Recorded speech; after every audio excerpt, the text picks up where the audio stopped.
할렐루야. 한 주간도 평안하셨습니까? 서로 인사 나누겠습니다. 사랑하고 축복합니다. 기도드리시겠습니다. 하나님이여, 내 마음이 확정되었고 내 마음이 확정되었사오니 내가 노래하고 내가 찬송하리이다. 하나님이여, 주는 하늘 위에 높이 들리시며 주의 영광이 온 세계 위에 높아지기를 원하나이다. 할렐루야. 아멘. 영원 무궁토록 찬양받기에 합당하신 하나님 아버지, 저희들에게 베푸신 은혜와 사랑을 감사드리며 찬양을 올려드립니다. 저희들의 죄를 사하시고 구원하시기 위해 이 땅에 예수 그리스도를 보내신 하나님 사랑하며 또 찬양을 올려드립니다.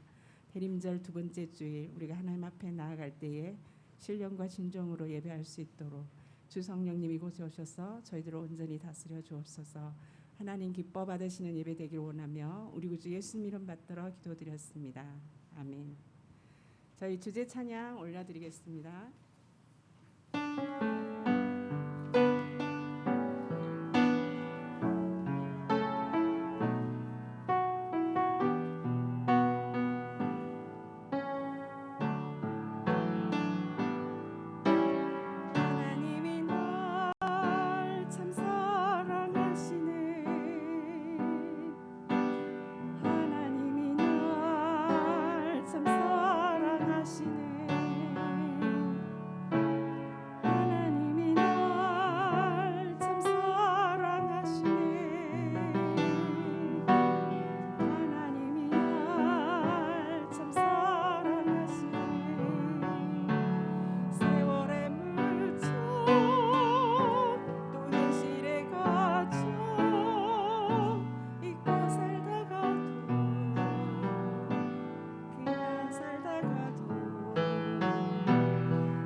(12월 4일) 대림절 두 번째 주일 하나님께 예배 드리시겠습니다. 여러 나라의 종족들아, 영광과 권능을 여호와께 돌릴지어다. 여호와께 돌릴지어다. 여호와의 이름에 합당한 영광을 그에게 돌릴지어다. 제물을 들고 그 앞에 들어갈지어다. 아름답고 거룩한 것으로 여호와께 경배할지어다. 하나님은 영이시니 예배하는 자가 영과 진리로 예배할지니라. 아멘.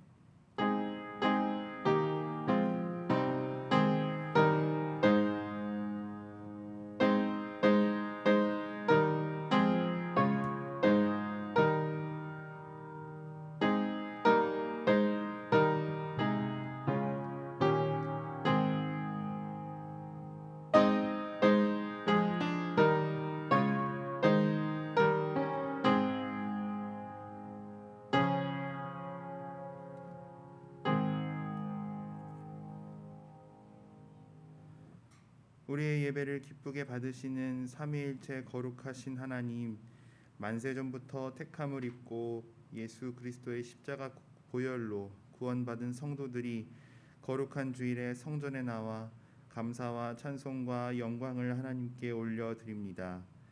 마음이 상한 자를 가까이 하시고 중심에 통회하는 자를 구원하신다고 약속하신 주님, 가장 낮은 마음으로 예배하는 저희를 영접하여 주옵소서.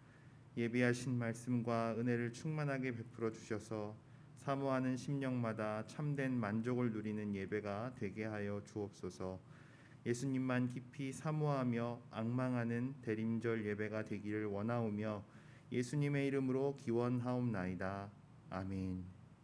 다 같이 일어나셔서 경배의 찬송 찬송가 67장 영광의 왕께 다 경배하며 찬양 드리시겠습니다. 가정에서도 일어나 주십시오.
성시 교독은 시편 72편 말씀입니다. 하나님이여 주의 판단력을 왕에게 주시고 주의 공의를 왕의 아들에게 주소서.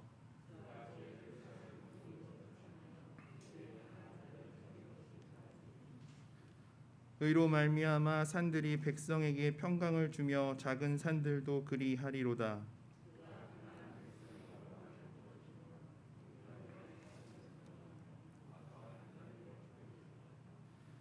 그들이 해가 있을 동안에도 주를 두려워하며 그는 뱀풀 위에 내리는 비같이 땅을 적시는 소낙비 같이 내리리니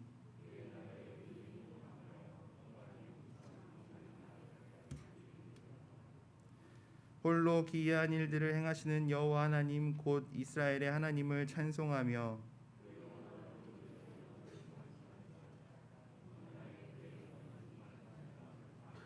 아멘. 다 같이 고백의 기도를 드리시겠습니다. 성도의 진실한 회개를 받으시고 용서하기를 직거하시는 하나님, 주님의 크신 사랑과 자비하심에 의지하여 이 시간 회개의 기도를 드립니다. 한 달도 채 남지 않은 2022년도의 끝자락에 서서 지난 날을 돌아보니 저희는 하나님의 영광을 가리며 죄악 중에 먹고 마시며 살아왔음을 고백하지 않을 수 없습니다. 예수님의 십자가 희생을 통해 값없이 받은 구원의 기쁨과 부활의 소망을 망각한 채 저희는 세상 풍조를 따라 무가치한 삶을 살았습니다. 슬픈 일을 만나면 기도하는 대신에 탄식하였으며 불통한 일을 당하면 하나님의 섭리를 믿지 않고 원망과 불평을 쏟아내었습니다. 생각해보니 신앙은 입술에만 붙어 있었을 뿐 저희는 불신자와 다름없는 삶을 살아왔습니다. 주님, 불신앙으로 점철되었던 지난날의 모든 죄를 용서해 주옵소서. 예수님의 이름으로 이 고백의 기도를 드립니다. 아멘. 이제는 하나님과 나만이 아는 죄를 침묵으로 기도 드리시겠습니다.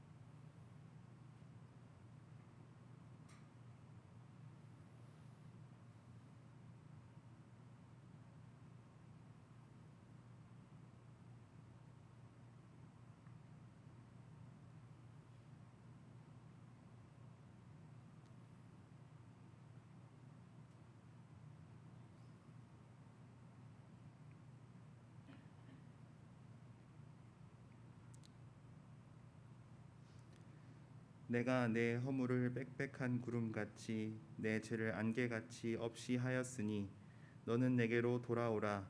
내가 너를 구속하였음이니라. 아멘.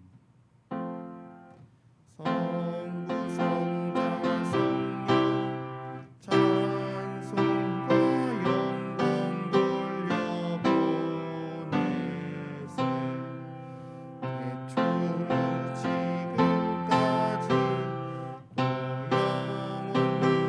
영원무궁토록 성삼위께 영광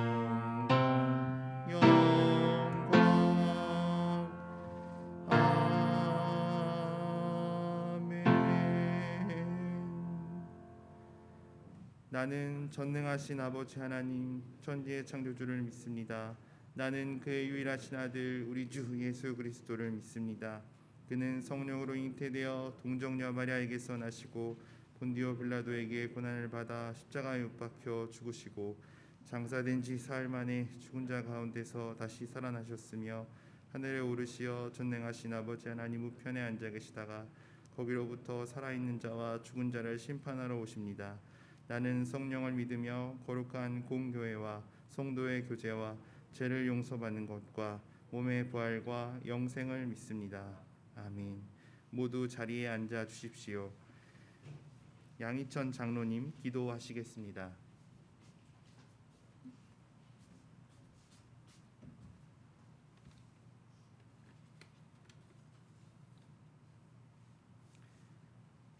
우리 삶의 영원한 소망이요 힘과 능력이 되신 하나님 아버지, 그 크신 은혜와 사랑을 진심으로 감사드립니다. 주님의 오심을 고대하며 기다리는 대강전 둘째 주일을 지키며 이 시간 주님 앞에 예배드립니다. 주님만이 홀로 영광 받으시옵시고 하나님의 임재가 임하는 복된 은혜의 시간이 되게 하여 주시옵소서. 한 해를 마무리하는 12월을 맞아 지금까지 베풀어 주신 하나님의 은혜를 생각하며 감사와 찬송을 드립니다. 코로나의 힘들고 어려운 시기에 더욱 주님이 기뻐하시는 거룩하고 사랑이 가득한 주의 백성들이 되게 하여 주시옵소서. 우리 모두에게 주님의 그 크신 위로와 안식을 누리며 하나님의 형상을 회복하는 삶이 되게 하여 주시옵소서. 교회의 머리가 되신 주님, 신앙의 공동체에게 금년 내 백성을 위로하라는 말씀이 우리에게 주님의 치유와 평화가 임하게 하여 주시옵소서. 또한 복음의 실천과 경건한 믿음과 사랑의 나눔이 가득한 건강한 교회가 되게 하여 주시옵소서. 주님의 몸된 교회를 위해 헌신하는 목회자와 온 교우가 사역을 통한 기쁨과 열정을 주시옵소서. 각 교회 학교와 목장과 팀 가운데 함께하여 주시옵시고 내적으로 날로 부흥 성장하는 공동체가 되게 하여 주시옵소서. 북한 선교의 비전을 잘 이루게 하여 주시오며 언제나 바른 영성으로 자라나게 하여 주시옵소서. 후원하고 있는 선교지의 국내외 선교사님들에게 함께하여 주시오며 어려운 선교 여건 속에서도 늘 복음의 귀한 열매가 맺히게 하여 주시옵소서. 환난 날에 큰 도움이 되신 주님, 이 시간 질병으로 고통받는 환우들을 주님의 권능으로 고쳐 주시오며 속히 건강을 회복시켜 주시옵소서. 끝까지 믿음을 잃지 않게 하여 주시오며 하나님을 소망 가운데 늘 바라보게 하여 주시옵소서. 여러 가지 삶의 문제로 기도하는 이들에게도 주님의 선하신 뜻을 보여주시사 갈 길을 인도하여 주시옵소서. 이 나라와 함께 하시는 하나님, 이제 어려운 경제를 일으켜 주시옵시고 민생의 안정과 노사의 화합이 잘 이루게 하여 주시옵소서. 공의와 정의가 살아있는 공정한 사회가 되게 하여 주시오며 이 위기로부터 슬기롭게 헤쳐갈 지혜를 주시옵소서. 추운 겨울에 외롭고 힘든 이웃들을 돌아보게 하여 주시오며 하나님의 사랑의 마음을 갖게 하여 주시옵소서. 배려와 양보, 서로가 격려하는 따뜻한 아름다운 사회가 되게 하여 주시옵소서.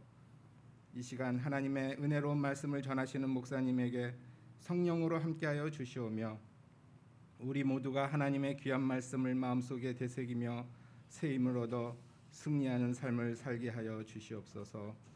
성령께서 목사님의 실온을 늘 강건케 하여 주시옵소서.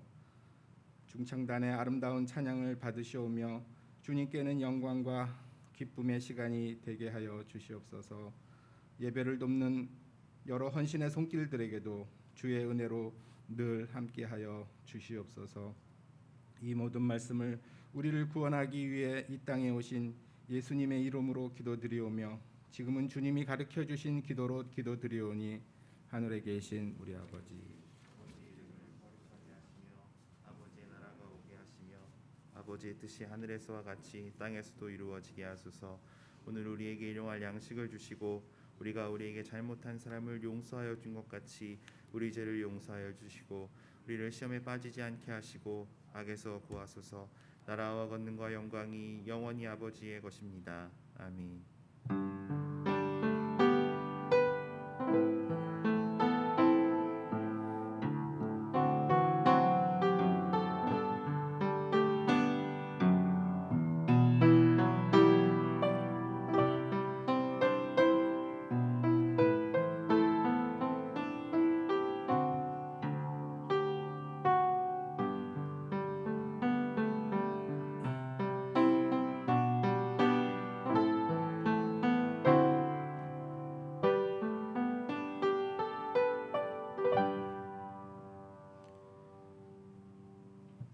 오늘 우리에게 주시는 하나님 말씀은 갈라디아서 4장 1절부터 7절의 말씀입니다. 갈라디아서 4장 1절부터 7절의 말씀입니다.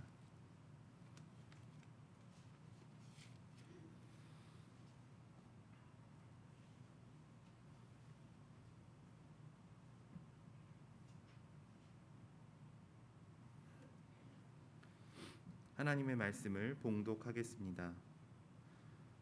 내가 또 말하노니 유업을 이을 자가 모든 것의 주인이나 어렸을 동안에는 종과 다름이 없어서 그 아버지가 정한 때까지 후견인과 청지기 아래 있나니 이와 같이 우리도 어렸을 때에 이 세상의 초등학문 아래에 있어서 종노릇 하였더니 때가 참에 하나님이 그 아들을 보내사 여자에게서 나게 하시고 율법 아래에 나게 하신 것은 율법 아래에 있는 자들을 속량하시고 우리로 아들의 명분을 얻게 하려 하심이라.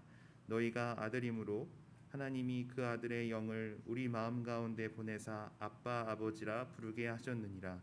그러므로 내가 이후로는 종이 아니요 아들이니 아들이면 하나님으로 말미암아 유업을 받을 자니라. 아멘. 중창단 찬양이 있겠습니다.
아멘.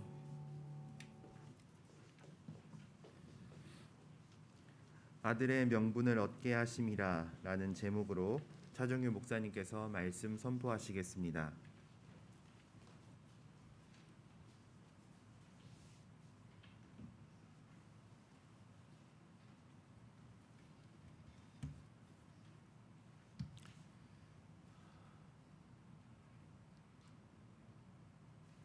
우리는 대림절 두 번째 주간을 맞이하고 있습니다. 집 나간 아들을 기다리는 아버지 하나님께서 우리의 구원을 위해서 예수님을 보내신 성탄을 맞이하는 절기가 바로 이 대림절입니다.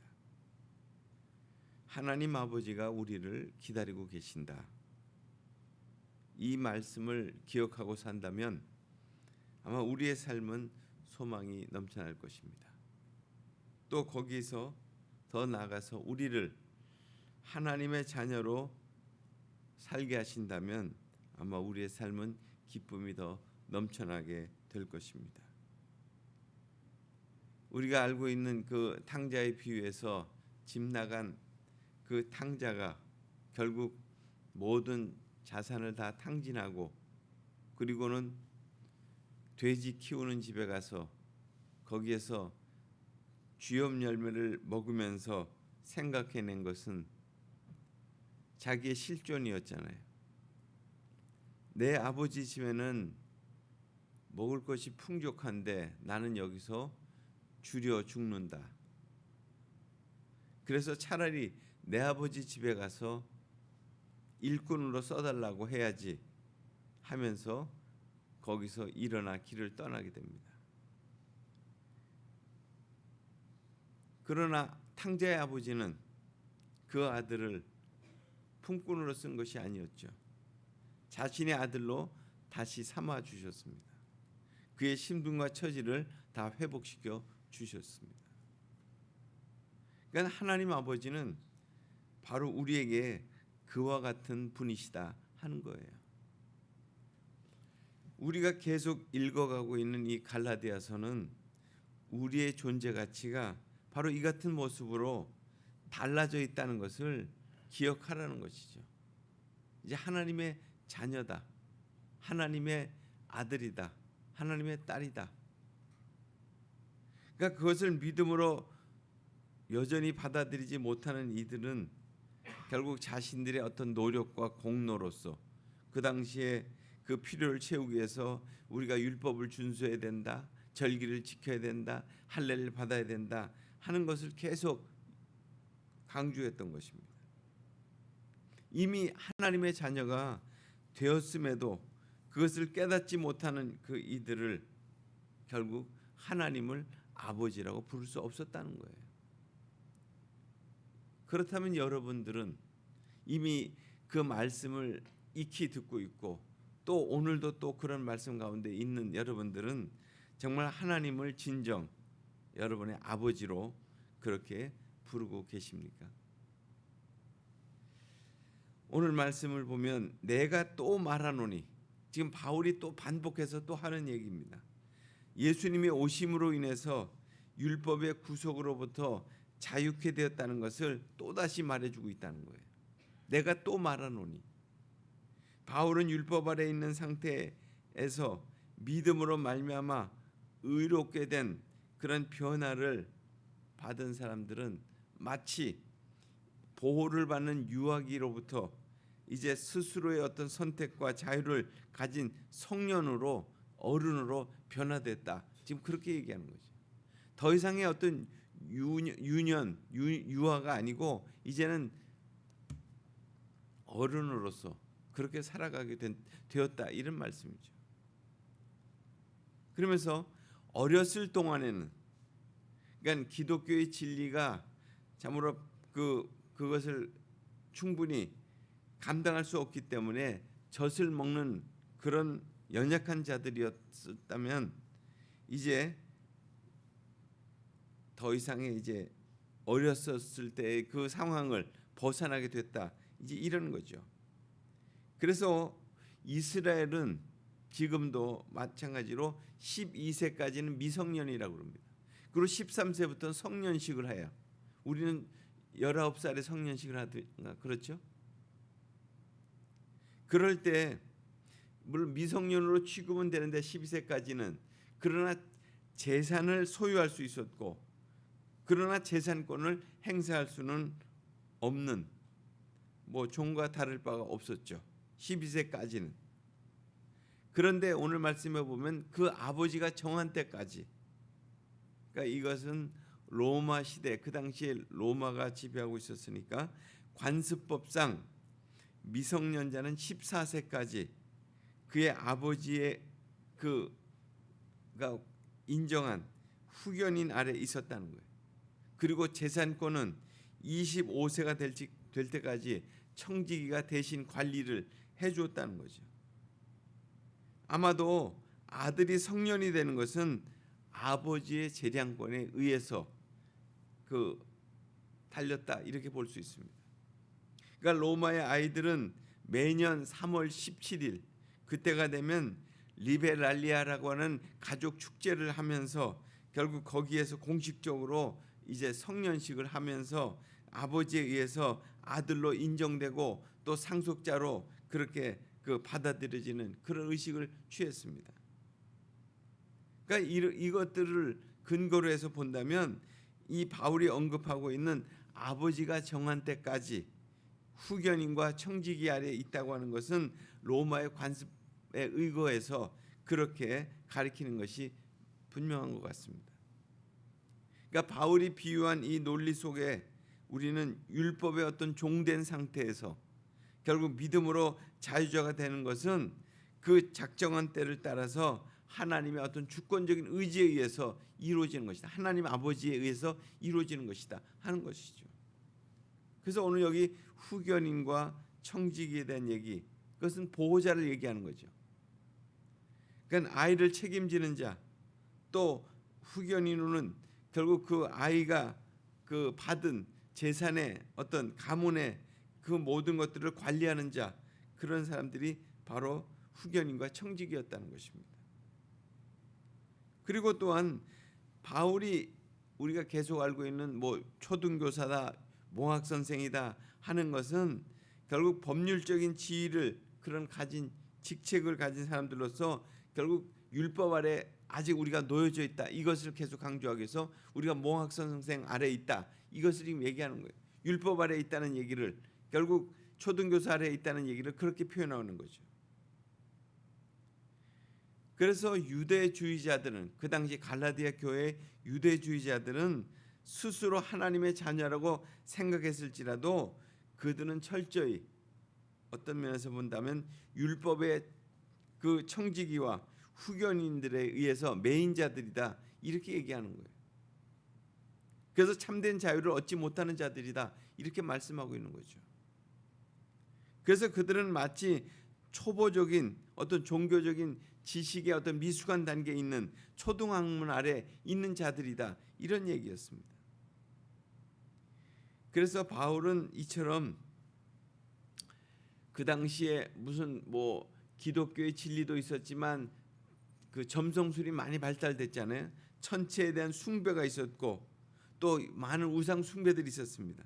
그런 모든 의식과 사상들은 다 초등학문 아래 있는 것들로 이렇게 봤죠. 그래서 그리스도 신앙 외에는 다른 모든 것들은 우상적이고 유치한 것들로 그렇게 취급했기 때문에 초등학문 아래 있는 것으로 이렇게 봤다는 거예요. 그런데 때가 참에 때가 되었을 때 하나님의 주권이 작정한 그런 기간이 되었을 때 이것은 영어 성경에서는 시간이 충분하게 임했을 때 이것을 의미합니다. 그럴 때 율법으로부터 이렇게 지배를 받고 있었던 하나님의 백성들이 그것으로부터 벗어나는 그런 새로운 시간이 마련되었다 이런 말씀이죠. 그럴 때 하나님께서 그 마련되었을 때 그 아들을 보내셔가지고 여자에게 나게 하시고 여자라고 하는 것은 그 당시에 그 메시아의 계보인 다윗의 혈통 속에서 그 나셨다는 것을 의미하는 것입니다. 그래서 우리와 같은 육신의 몸을 입고 오셨다 이것을 의미하는 것이죠. 그리고 율법 아래 나게 하셨다 이 말씀은 그 자체가 그 사람으로 오셔서 결국 율법을 지킨 유대인으로 오셨다 이런 거잖아요. 그렇게 돼서 결국 예수님께서는 율법의 요구들을 만족시키셨잖아요. 어떻게 하셨습니까? 난지 8일 만에 성전에 가셔서 참으로 그 할례를 받는 그런 율법의 의식을 치르게 하시고 그리고 또한 율법의 그 모든 절차들을 또한 따라서 배우게 하시고 깨닫게 하셨습니다. 그 율법의 모든 것들을 요구들을 만족시키시고 더 나아가서는 죽으심으로 십자가의 죽으심으로써 율법의 진노를 다 걸머지게 하셨다는 거예요. 그렇게 함으로 인해서 결국 우리가 얻은 것은 무엇이냐? 오늘 말씀의 마지막이죠. 우리로 아들의 명분을 얻게 하셨다는 거예요. 그렇게 하심으로 결국 하나님의 아들이 됐다는 것은 이렇게 자연 발생적으로 된 것이 아니라는 거예요. 하나님의 사역에 의해서 그렇게 우리가 하나님의 아들이 되었다는 것이죠. 하나님의 유일한 아들 예수님께서 인간의 제도와 율법에 순종함으로 인해서 결국 우리를 하나님의 아들이 되게 하셨다. 그냥 된 것이 아니고 우리가 아는 것처럼 8일 만에 할례 받으시고 유월절 절기를 지키게 하시면서 또 모세 율법을 지키시면서 그분이 자라나셨잖아요. 또 뿐만 아니라 율법의 속박 아래 있는 자들을 속량하시고 하나님이 그 아들로서 받아들일 수 있는 근거를 주시기 위해서 십자가에서 죽기까지 하셨죠. 그래서 빌립보서 2장 8절에 보면 사람의 모양으로 나타나시고 자기를 낮추시고 죽기까지 복종하셨다는 거예요.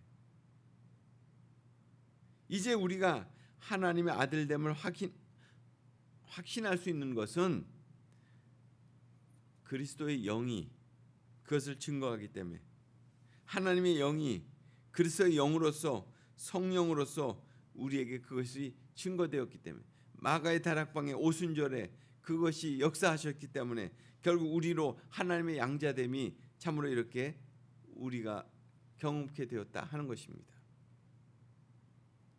구약 시대 때에는 이스라엘 백성들이 하나님을 아버지라고 불렀습니다. 또 그들이 자신들을 생각할 때 우리는 하나님의 아들이라고 이렇게 불렸어요. 성경 여러 곳에 그렇게 표현되어 있죠. 그런데 예수님 당시에는 유대인들 중에는 실제로 하나님을 아버지라고 부르는 사람이 없었습니다. 그런데 예수님이 하나님을 어떻게 불렀습니까? 우리 아버지라고 이렇게 불렀어요. 그랬을 때 그것을 마치 굉장히 불경하게 생각했죠. 예수 그리스도를 믿고 또한 성령이 내주하심으로 말미암아 하나님의 관계가 새로워졌고 그 새로워진 관계로서 하나님을 아버지라고 이렇게 부르는 것이 당연한 것임에도 불구하고 그것이 그들의 율법 속에 사로잡혀 있는 그런 생각들이 그들을 이렇게 누르고 있었기 때문에 하나님을 아버지라고 부를 수 없었다는 거예요. 아바라고 하는 말은 아람어로서 아버지를 뜻하는 것이고 탈무드에서도 아이가 태어나서 제일 먼저 배우는 말이라고 이렇게 거룩한 단어라고 이렇게 얘기하고 있습니다. 그러니까 어린아이가 아빠라고 부르는 것처럼 아버지를 아바라고 이렇게 불렀다는 거예요. 결국 바울은 이 말을 사용하면서 하나님과 우리와의 관계가 이렇게 아주 가까운 그런 관계가 됐다는 거예요. 아빠로 이런 관계로 친밀한 관계를 유지하게 됐다는 것이죠. 그래서 그 하나님 아버지로 인해서 우리가 유업을 이어받을 자가 됐다는 거예요. 우리가 더 이상의 종이 아니라는 거죠.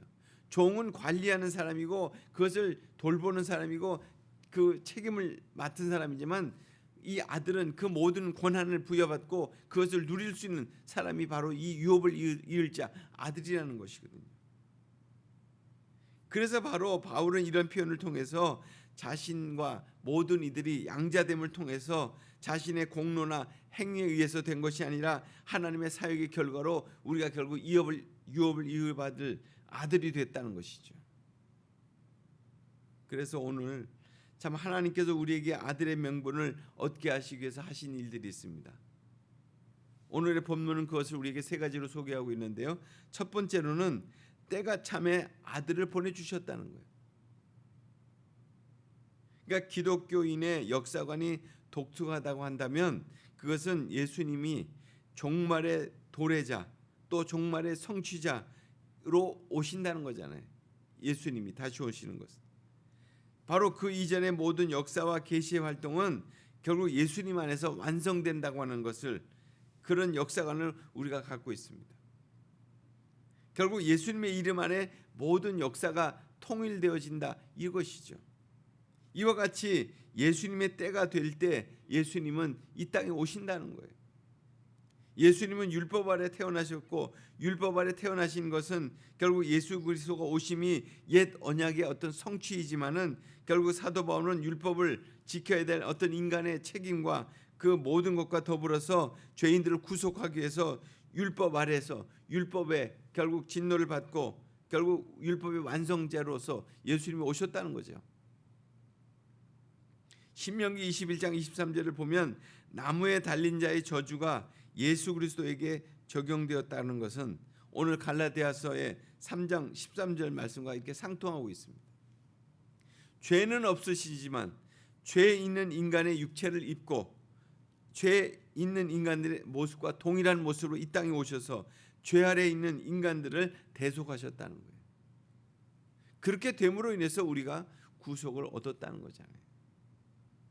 이제 하나님의 아들 예수님께서 율법 아래에 있는 자들을 속량하시고 또 우리로 하나님의 아들에 대한 명분을 얻게 하시기 위해서 율법 아래에 오셨다는 거예요. 결국 아들의 명분을 얻는다는 것이 무엇이겠습니까? 양자됨으로써 이 신약 성경에 바울만 그렇게 사용하고 있습니다. 바울이 이 말을 사용하는 것은 하나님의 아들이 되는 것은 자연 발생적인 것이 아니라 아까도 말씀드렸지만 하나님의 사역에 의해서 그렇게 된 것이죠. 하나님의 유일하신 아들 그리스도께서 인간의 제도와 율법을 다 순종하시고 그리고 우리로 하여금 하나님의 아들이 되게 하셨잖아요. 하나님께서 그 일을 하신 것이 바로 때가 참에 때가 되었을 때 아버지께서 아들에게 그 유업을 물려주신 거예요. 하나님께서 그 아들 예수에게 그것을 물려주신 거죠. 하나님도 결국 때가 차기를 기다리셨다는 거죠. 결국 하나님의 때는 그냥 재산 상속을 받는 그런 때와는 비교할 수 없는 것입니다. 종이 아닌 아들로서 명분을 얻게 하시기 위해서 그 아들을 우리에게 보내주셨다는 거예요. 바로 이 대림절 기간에 바로 그 때를 우리가 지금 맞이하고 있는 것이죠. 두 번째로는 아들의 영을 마음 가운데 보내셔서 우리로 하여금 어떻게 하겠습니까? 아버지로 부르게 하셨다는 거예요. 그것이 6절의 말씀이잖아요. 우리가 하나님의 아들이 된다는 것을 확신하는 것은 뭐 때문에 가능한 거예요? 하나님의 영이 우리 안에 거하시기 때문에 우리가 그렇게 고백하는 거지 우리가 머리로 그렇게 고백하는 거 아니잖아요. 우리의 행위로 그렇게 고백하는 거 아니죠. 이 아들의 영, 하나님의 영은 그리스도의 영으로서 성령으로 인해서 그렇게 고백할 수 있는 것입니다. 결국 성령은 약속대로 오순절 다락방에 강림하신 이후로 믿는 자들에게 하나님의 양자됨을 그렇게 증거하는 거죠. 성령이 오셔서 우리에게 무엇을 시키셨어요? 결국 하나님을 아버지라고 부를 수 있게 해주셨잖아요. 두려움 없이 하나님 아버지 앞에 나가서 아버지라고 그렇게 부를 수 있게 됐죠. 성령이 아니고서 어떻게 하나님을 아버지라고 이렇게 부를 수 있겠습니까?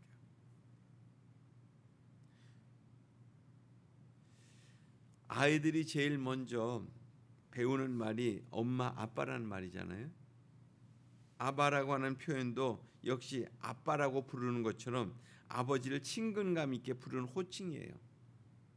결국 바울은 이 말을 사용해서 하나님과 우리가 얼마나 가까운 관계인가 이것을 증거하고 있습니다. 그렇기 때문에 우리가 하나님을 아버지로 부르는 데 있어서 주저함이 없어야 돼요. 하나님은 나의 아버지십니다. 주저함이 없으셔야 돼요. 그런 믿음을 가지고 주님 앞에 나아가는 우리가 기도할 때도 또 우리의 삶의 모든 삶을 살아갈 때도 하나님 나의 아버지십니다.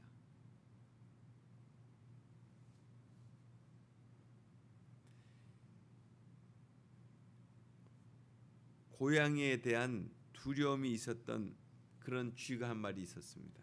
고양이가 늘 두렵게 여겨졌어요. 쥐가 이 고통받는 그것 때문에 쥐가 고통받았죠. 그래서 이것을 불쌍히 여겼던 마법사가 쥐를 고양이로 이렇게 바꿔줬어요. 변화시켜줬어요. 그런데 그 다음에는 고양이가, 그러니까 쥐였던 고양이가 된 이 고양이가 이번에는 개를 두려워하는 거예요. 그래서 마법사가 다시 그 고양이를 개로 또 바꿔줬어요. 그러니까 개가 또 두려워하는 것이 있었는데, 개가 누굴 두려워하냐면 호랑이를 또 두려워했던 거예요. 그래서 이 개를 다시 호랑이로 만들어 줬다는 거예요. 그런데 이 호랑이가 또 뭘 두려워했냐면 사냥꾼을 두려워했다는 거예요. 마법사가 그것을 보면서 이 무기력한 호랑이에게 다시 뭐라고 그랬는지 아세요? 쥐가 되라고 그렇게 얘기했어요. 너는 쥐의 가슴으로 살 수밖에 없다. 그러니까 하나님이 나의 아버지시라는 것을 그렇게 믿고 의지한다면 내 안에 담대함이 생길 텐데, 그 부분들을 내가 그런 믿음을 갖지 않는다, 못한다면 결국 계속 우리 안에는 그런 두려움 속에 사로잡혀 살 수밖에 없다는 거죠. 여러분의 마음속에 정말 성령님이 찾아오셨습니까? 그렇다면 하나님을 아버지라고 부를 수 있어야 돼요. 이제는 우리가 율법의 종이 아니고 또 세상의 종이 아닙니다. 아들이 된 거죠. 자녀가 된 거죠. 그렇다면 이제는 담대하게 하나님을 아버지라고 이렇게 불러야 한다는 거죠. 로마서 8장 15절을 보면 너희는 다시 무서워하는 종의 영을 받지 아니하였고 양자의 영을 받았으므로 아버지로 부르짖느니라. 세 번째로 오신 것은 유업을 잊게 하시기 위해서 오셨다는 거예요. 그러므로 내가 이후로는 종이 아니요 아들이니 아들이면 하나님으로 말미암아 유업을 잃을지 아니라. 성경은 우리를 종이 아닌 아들이라고 이렇게 선포해요. 아들이 좋은 점이 무엇입니까? 아버지의 유업을 이어받을 수 있다는 거잖아요. 탕자가 아무리 못할 짓을 했다 할지라도 결국 아버지가 그 모든 것들을 들어줬어요. 돌아가시지도 않았는데 유산 달라고 했을 때 유산도 주었어요. 큰아들이 아마 반대가 있었을 것이죠. 또 주위 사람들이 그것을 만류했을지도 몰라요. 그런데도 불구하고 둘째 아들의 그 요청을 들어줬어요. 왜냐하면 그는 아들이었기 때문에, 그의 사랑하는 아들이었기 때문에. 로마서 8장 17절에 보면 자녀이면 또한 후사 곧 하나님의 후사요 그리스도와 함께 후사니 우리가 그와 함께 영광을 받기 위하여 고난도 함께 받아야 될 것이니라. 자녀는 하나님의 유업을 물려받을 후사라는 거예요. 상속자라는 거예요. 예수님의 말씀하신 비유 가운데 포도원 비유 아마 아실 거예요. 포도 농부 비유. 주인이 농부들에게 그 포도원을 세를 주고 먼 길을 떠났어요. 때가 돼서 종들을 보내가지고 참으로 세를 달라고 요청했을 때 그 농부들이 세를 받으러 온 그 종을 때려서 쫓아보냈죠. 또 보냈는데 그 다음에는 죽이기도 했어요. 그래서 결국에는 그 포도원 주인이 자기 아들을 보냈잖아요. 내 아들은 그래도 그 상속자니까. 그런데 그 포도원 농부들이 얼마나 악한지, 이 상속자를 없애게 된다면 우리가 이 포도원을 차지할 수 있겠다 생각하고 그 아들을 죽였잖아요. 결국 어떻게 됐습니까? 결국 포도원 주인이 그 농부들을 다 쫓아내고 말았죠. 왜냐하면 그들은 그 포도원을 유업을 이어받을 자가 아니었기 때문에, 아버지의 유업을 이어받을 그 아들을 죽였기 때문에 그렇게 한 거 아니에요.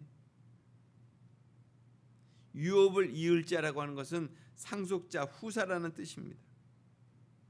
종과 반대되는 얘기예요.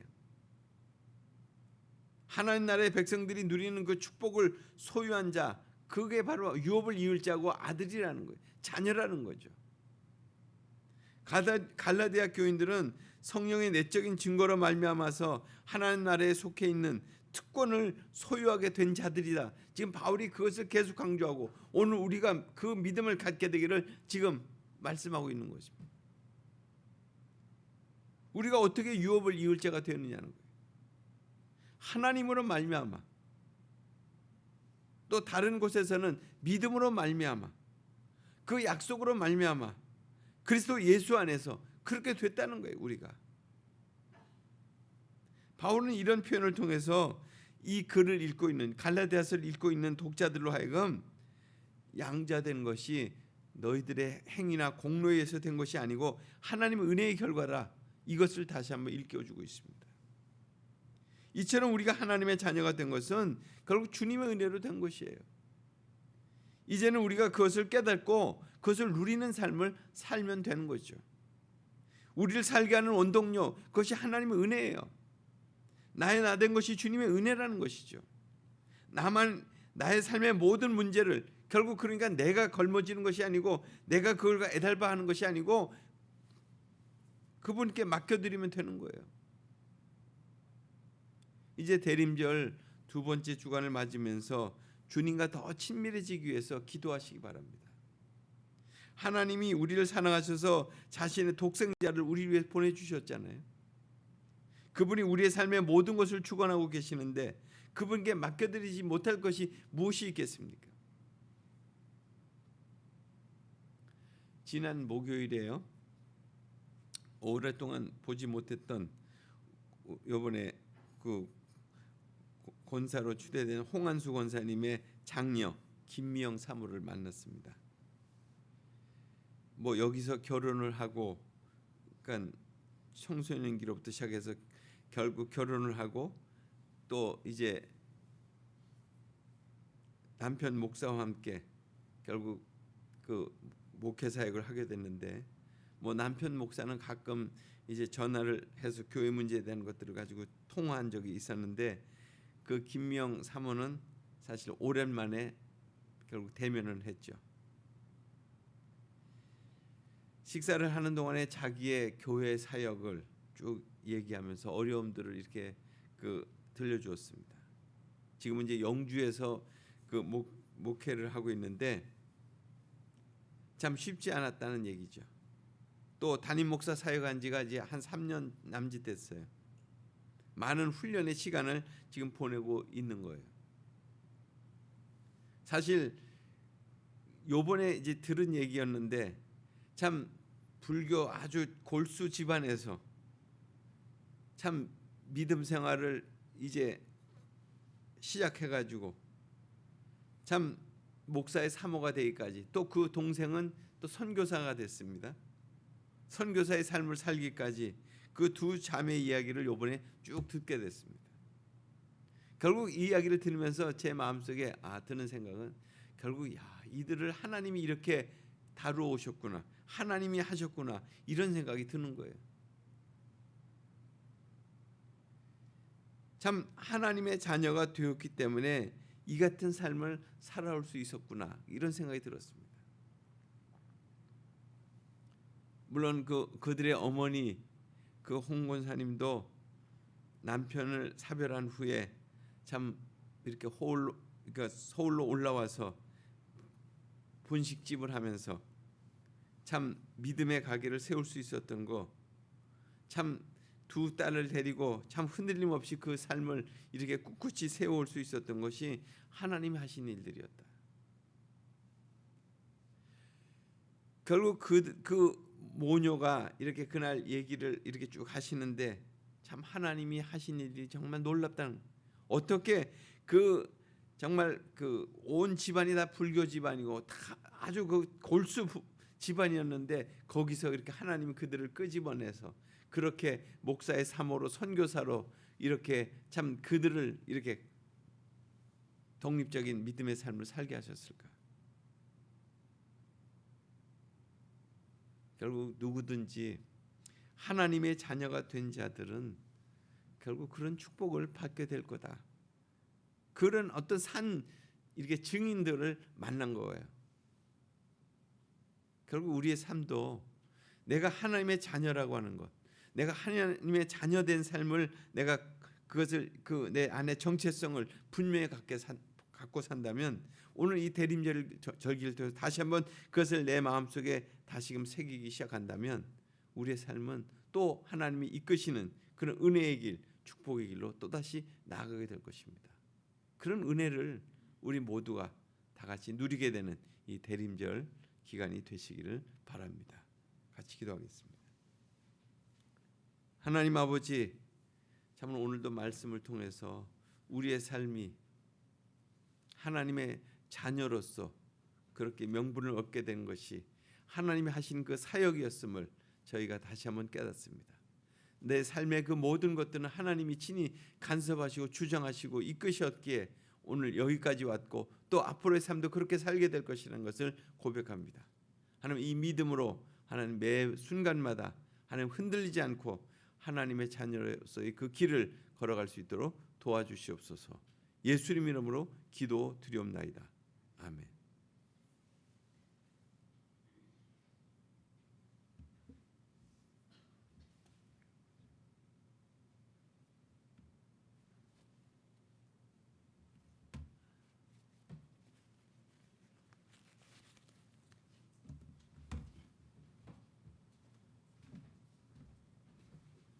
주신 말씀에 감사하며 찬송가 294장 하나님은 외아들을 찬양 드리시면서 헌금하시겠습니다. 가정에서도 헌금해 주십시오.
오늘은 북한 선교의 주일입니다. 우리와 함께 연결되어 있는 문수경 씨와 그 함께 하고 있는 사람들이 또 중국 땅에서 계속해서 주님의 돌보심을 받을 수 있도록 함께 기도해 주시고, 또한 북녘 땅에 있는 지하 교회들과 또 그 땅 가운데 사역하고 있는 사역자들을 우리가 오늘 중보하며 주님의 은혜와 또한 사랑이 충만하게 경험되어지고, 또 그 예배 가운데 주님께서 임재하시어서 힘들고 어려운 가운데 주의 은혜를 경험할 수 있도록 우리가 이 시간 함께 기도하겠습니다. 하나님 아버지, 또한 이 시간 중국 땅에서 또 체류하고 있는 문수경 씨를 좀 기억합니다. 또한 함께 있는 이들을 기억합니다. 하나님, 그 척박하고 어려운 삶 가운데 하나님께서 은혜를 베풀어 주시고, 또한 도움의 손길을 붙들어 주시고, 또 공급하여 주시옵소서. 하나님, 그리하여서 주님 하나님을 살아계신 하나님 경험하고, 또 우리의 삶에 개입하시며 아들을 보내신 그 하나님을 경험하면서 하나님 문수경 씨의 삶의 그 어려움과 힘듦이 주님의 은혜로 경험되어지고 하나님의 선하심으로 경험되게 하여 주옵소서.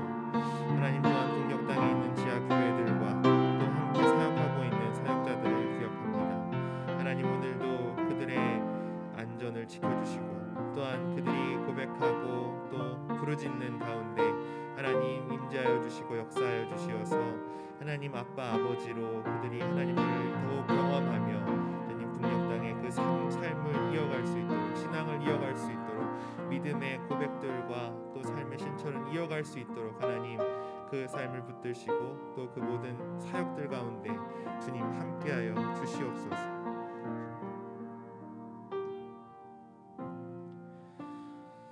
하나님 아버지, 우리가 중국 땅에서 체류하고 있는 문수경 씨를 기억합니다.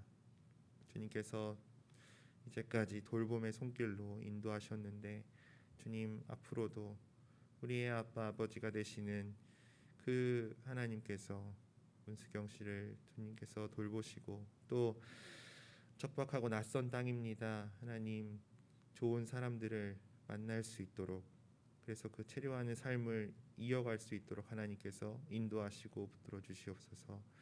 하나님, 또한 북녘 땅에 있는 지하 교회와 그 성도들과 또한 사역자들을 기억합니다. 하나님, 주님의 은혜로 덧입혀 주시어서 오늘 또 함께 예배하며 또 찬양하며 나아갈 때 하나님 주님의 임재를 경험하고, 또 불안과 위협 속에서도 믿음과 신앙을 지켜나가는 그들의 그 삶을 통하여 하나님 온전히 영광 받아 주시기를 원합니다. 하나님, 우리가 주 앞에 귀한 예물을 드리며 나아갑니다. 우리의 삶에 개입하셔서 우리를 자녀 삼아 주시고, 또 우리에게 기업을 주시고, 또 귀한 돌봄으로 허락하시는 주님, 주님의 은혜와 또 사랑을 기억하며 11조를 주 앞에 드립니다. 주님 받아 주시옵소서. 또한 감사의 제목들로 주 앞에 나아갑니다. 새벽 기도를 임하게 하여 주시옵소서. 간구하며 나아가는 그 마음에 주님 함께하여 주시고, 또한 하나님의 은혜와 사랑을 감사하며 드리는 예물을 주님 받아주시고, 또 하나님의 함께하심을 경험하며 또 가족과 함께 살아가게 하시니 또한 감사하는 그 감사의 헌물을 받아주시옵소서. 또한 우리 안에 여러 감사의 제목들로 드리는 예물을 주님 받아 주시옵소서. 구제와 선교를 위하여 주 앞에 드립니다. 하나님, 주님의 사역자들을 기억하게 하시고, 또한 그들을 섬기는데 이 예물들이 사용되게 하여 주시옵소서. 또한 이 땅 가운데 곤고와 어려움과 질병과 힘듦 가운데 살아가고 있는 이들을 주님 기억하사 우리가 주님의 손이 되어 주님의 손과 발이 되어 그들을 섬기고 또 공급하는데 이 예물들이 사용되게 하여 주시옵소서. 모든 것을 감사드리며 예수님의 이름으로 기도드립니다. 아멘.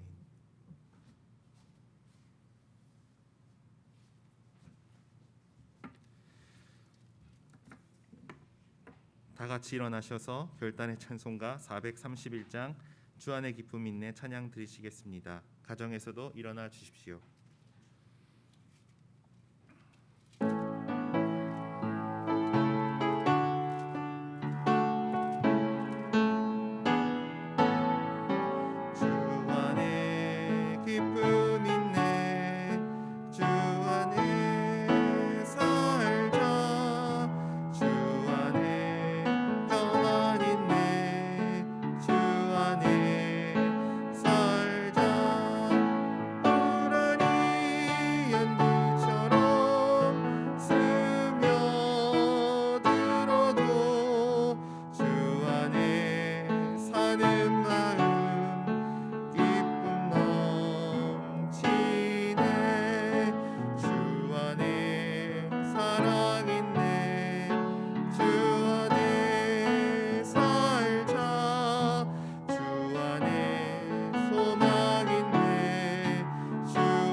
차정규 목사님 축도해 주시겠습니다.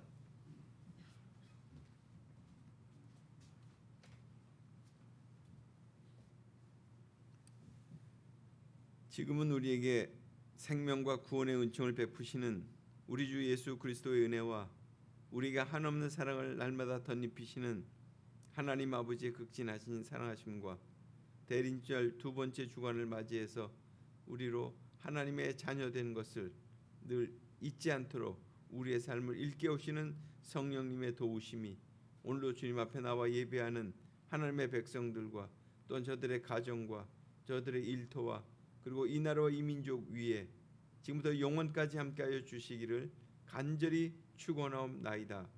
아멘.